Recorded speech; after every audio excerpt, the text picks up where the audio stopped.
Eu vi uma galera aí falando que a bolsa tá cara demais, que o negócio tá nas máximas, não para de subir. E eu acabei de comprar, foi 40 mil reais em ações. E eu fiquei pensando, será que eu fiz uma cagada? Bom, nesse vídeo eu vou te mostrar o que eu comprei e vou te contar também o porquê que eu fiz isso, o que eu tô enxergando, pra você ver se você acha que faz sentido o que eu fiz ou se eu tô comprando muito caro, como tem algumas pessoas que estão achando por aí. Primeira coisa de tudo, vamos entender o que tá acontecendo, né? Qual que é o cenário que a gente tá agora, que é sempre muito importante pra gente conseguir pensar mais estrategicamente nos nossos investimentos.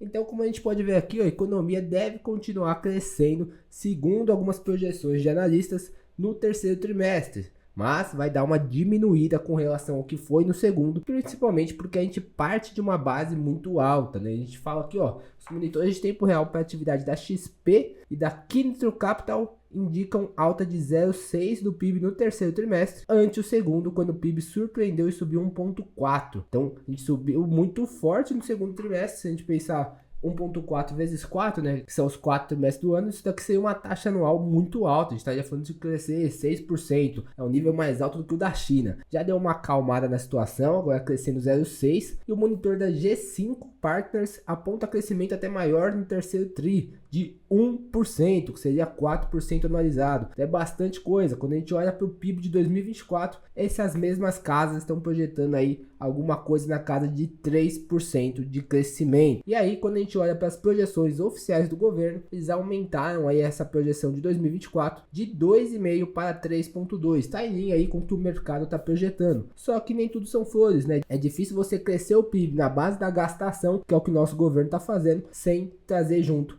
a nossa tão temida inflação. Então o governo alterou também a expectativa de inflação de 3,9 para 4,25. Vamos torcer para ficar nessa região aí, né? Que ainda não é um valor muito alto, apesar de estar acima das metas aí do Banco Central. E se a inflação sobe, naturalmente a gente já começa a falar de novo de altas de juros. No começo do ano estava todo mundo projetando que esses juros, né, as taxas Selic, ia cair lá para casa dos 9 e poucos por cento. Agora Deutsche Bank já projeta mais 3 altas ainda em 2024. Então, se hoje que eu estou gravando esse vídeo a gente está em 10,5% ao ano de taxa Selic, esse banco aqui já está projetando a gente voltar para casa dos 12%. Ou seja, o que vai acontecer? A gente volta a ver aquele movimento de pessoas saindo da renda variável, saindo dos investimentos mais arriscados, dos fundos multimercados, etc. Está voltando para a renda fixa. Toda vez, todo ciclo é a mesma coisa, né? São os investidores que ficam aí correndo atrás do rabo. E aqui só para você entender, aqui o banco está apostando, né, numa inversão da curva de juros, ou seja, seria um aumento mais forte das taxas de curto prazo em relação às de longo prazo. O que seria isso na prática? Essa daqui é a nossa curva de juros futuros. Sempre quando você vê alguém falar que a bolsa de valores tem uma correlação inversa com as taxas de juros,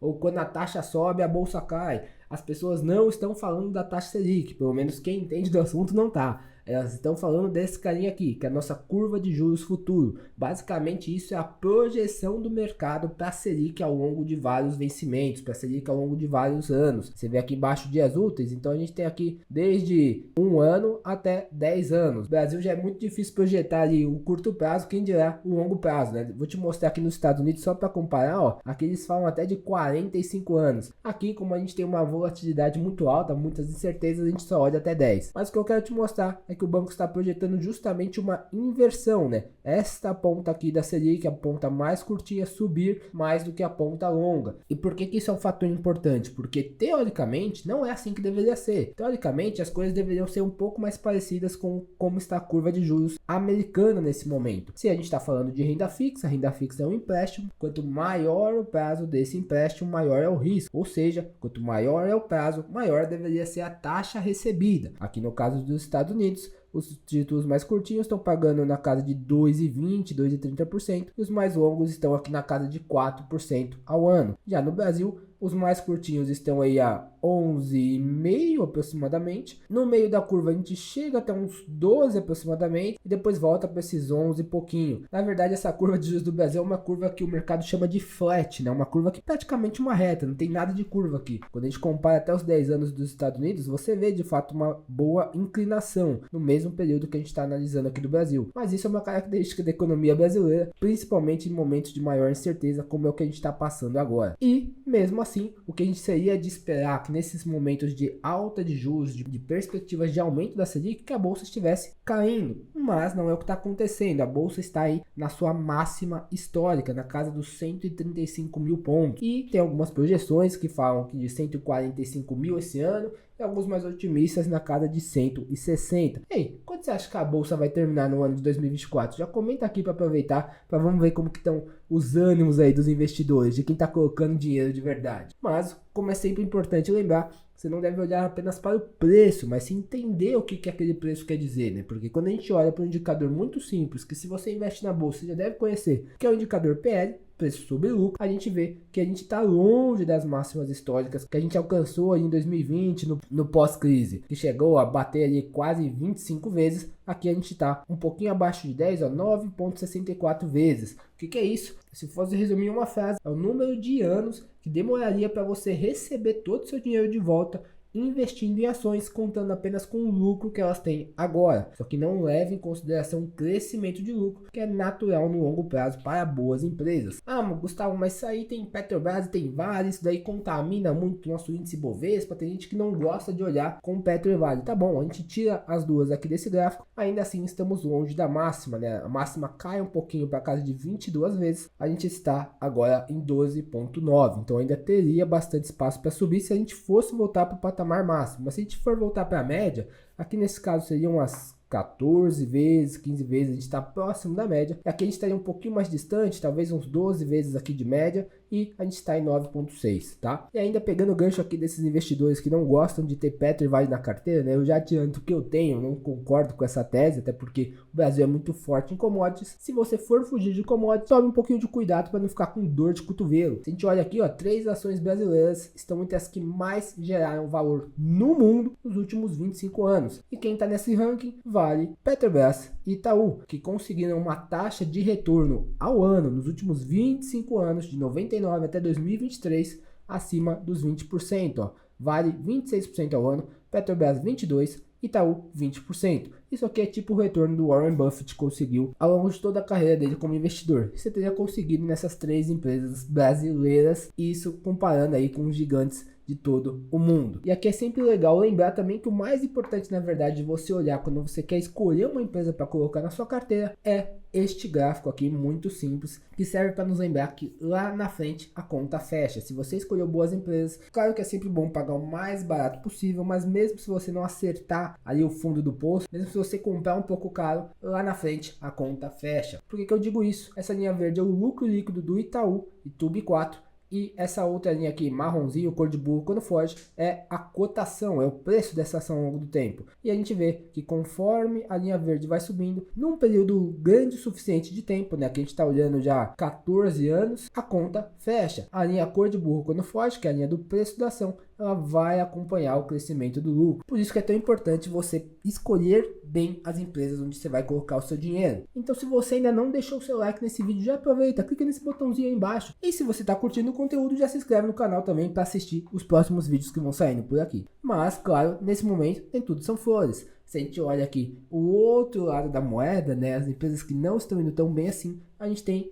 não é novidade para ninguém, o varejo do Brasil. A gente vê aqui, ó, prejuízo da Marisa avança 61% no segundo trimestre. A companhia divulgou os resultados aí na última sexta-feira, dia 13, e ainda veio um balanço com ressalvas feitas pela auditoria. Nem olhei isso aqui porque não me interessa, mas se você é um investidor do varejo, gosta aí de passar esse frio na barriga, de passar nervoso mesmo, aí você vai ver do que está se tratando esse negócio. E como se não bastasse já o cenário normal do varejo, que já é ruim, a gente tem aqui temperaturas altas e seca afetam empresas de varejo da B3 em 2 frentes. Então, mesmo preparadas, as varejistas ainda podem ver gerenciamento de estoques afetados pelas temperaturas atípicas. Tem um monte de mercadoria lá guardada nos grandes depósitos, aqueles galpão logísticos dos fundos imobiliários que você investe, sabe? E se tá muito calor, acima do que eles estavam esperando, acima talvez do que o galpão foi projetado, pode ser que venha aí a dar algum problema. Quanto a seca estendida também afeta custos logísticos, ou seja, diminui ainda mais a margem das varejistas, que já é um negócio bem espremido. Por isso que quando o assunto é investir em ações, é o que eu digo, mais importante do que o preço, que é sim importante, é onde você vai colocar o seu dinheiro. E aí a gente traz de volta a frase do nosso bom velhinho: é melhor comprar uma empresa maravilhosa a um preço justo do que uma empresa justa a um preço maravilhoso. Sempre a qualidade da empresa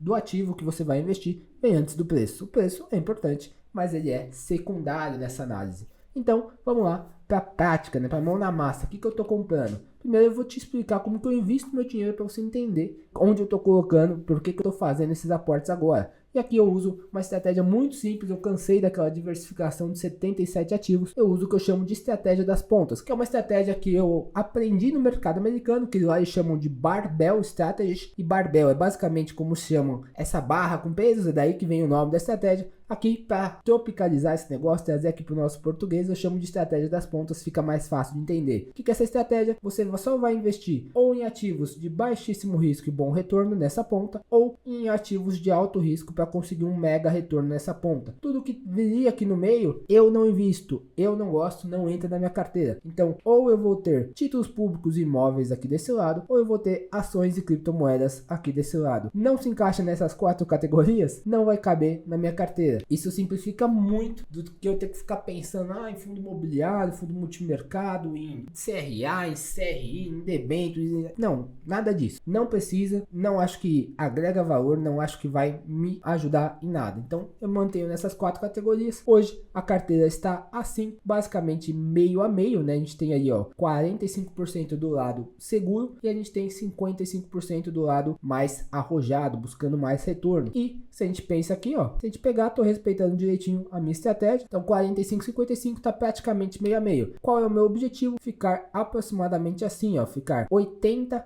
na parte de ações e cripto, 80%, e 20% nos títulos públicos e imóveis. Isso vai ao longo do tempo, eu vou chegando nesse patamar. A minha carteira, para o meu perfil, para o meu momento de vida, vai ficar mais pesada desse lado aqui do que desse. Mas isso não é uma regra, isso é o que funciona para mim, é o que eu acho que faz mais sentido nesse momento para mim. Você pode fazer o inverso, você pode fazer a maior parte aqui do lado mais seguro, a menor parte aqui desse lado mais arrojado, desse lado buscando mais retorno. Fato é que essa estratégia costuma funcionar muito bem, costuma ser muito mais confortável, muito mais fácil de manter. Quando eu estou falando de investimentos, eu gosto de coisas simples, eu gosto de coisas fáceis de manter ao longo do tempo, porque a maior dificuldade dos investidores acaba sendo isso, né? Às vezes fica correndo ali atrás do rabo, buscando sempre a próxima estratégia, a próxima nova onda, e aí você acaba tendo um resultado pior do que se você fizesse o arroz e feijão bem feito, que é o caso aqui da estratégia das pontas. E aí você pode adaptar ela para o que é melhor para você, caso você queira investir da mesma maneira que eu. Fato é, vamos trazer aqui para a prática o que eu comprei. Então, aumentei ali a minha posição em ações americanas através do IVVB11, comprei Petrobras, comprei Itaú, Eletrobras, Semig, Copel e Bradesco. Somando tudo isso aqui dá próximo de 40 mil reais. E isso aqui na verdade nem foi dinheiro novo, foi um rebalanceamento de carteira.